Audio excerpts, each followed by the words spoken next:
Tip. So it's almost like a diamond shape. It's the best way I can describe it. It's not quite a diamond, but it's like a spade and shovel. And got an ear pick similar to the metal one, but the geometry again is going to be a lot easier to use.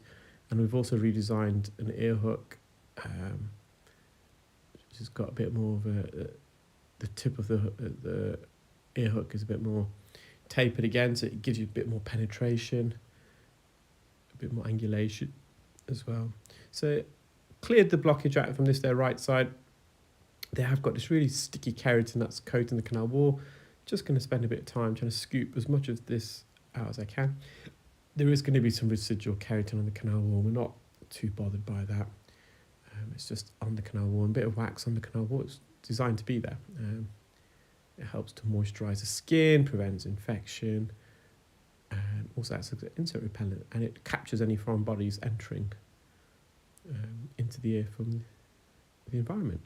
Now, this patient still felt blocked, particularly in this right ear, and you'll see they've got a blocked eustachian tube. The eardrum's sucked in.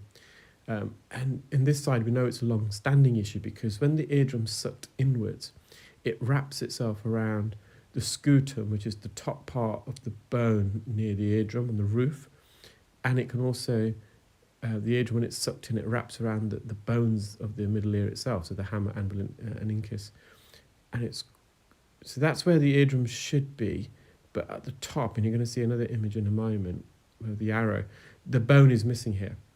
So we can see the neck of the malleus and the head of the malleus, and that bone's eroded because when the eardrum's sucked in, it compresses against the blood vessels, capillaries,